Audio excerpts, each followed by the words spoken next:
إن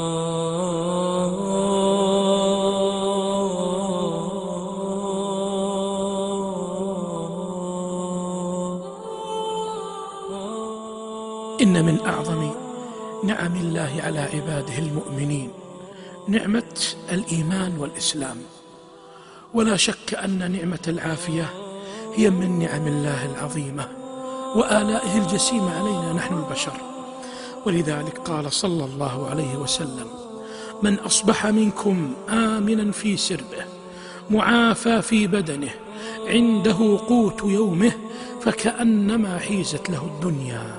ولا شك أن من أعظم المطالب وأرفع المراتب التي ينبغي للمؤمن والمؤمنة أن نحرص عليها دائما يا إخواني هو سؤال ربنا جل وعلا العافية. نعم، اسألوه دائما: يا رب رزقنا العافية، يا رب اعطنا العافية، يا رب أكرمنا بالعافية.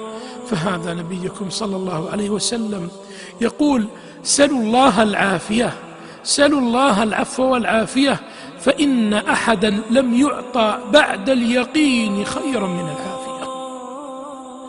والله يا جماعة إني أذكر ذات مرة ذهبت إلى إحدى المستشفيات فوجدت أحد المرضى يصيح، صوته مرتفع يبكي، فاضطررت أنني أذهب وأرى لماذا يصيح.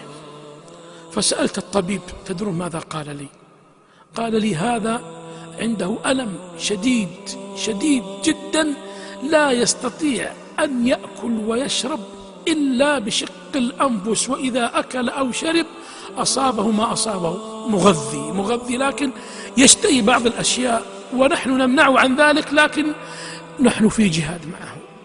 فقلت الحمد لله، حتى نعمة الأكل والشرب نعمة. واسمعوا لي قصة أخرى.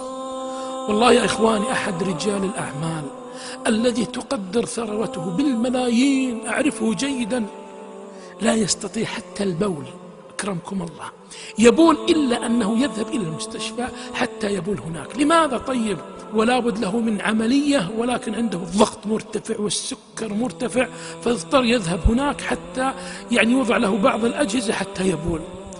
فعرفت أننا بنعم عظيمة وكرم من الله جل وعلا.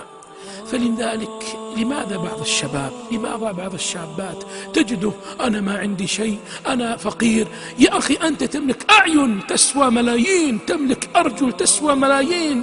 كم من شاب وشابة، أنا أذكر شاب أعرفه كان يصلي معي في المسجد يقول: تدري ما هي أمنيتي يا شيخ؟ طبعا عن طريق الإشارة.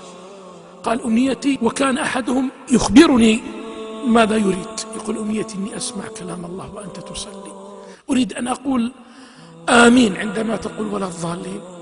لماذا أنا هكذا لا أسمع؟ لماذا أنا لا أتكلم؟ لماذا لا؟ وأخذ يصيح. فقلت: يا رب يا رب لا تحرمنا خير ما عندك بسوء ما عندنا. ولذلك يا إخواني يا أحبابي سلوا الله العافية مثل ما كان يفعل الرسول، وكان أكثر ما يدعو. يقول ابن عمر كان يدعو: يا رب نسألك العفو والعافية في أسماعنا في أبصارنا. هذه أوراد وأذكار ينبغي للمسلم والمسلمة أن لا يتركها حتى يعيش بسعادة وهناء. نسأل الله لكم الرزق والعافية والستر والمعافاة الدائمة في الدين والدنيا والآخرة.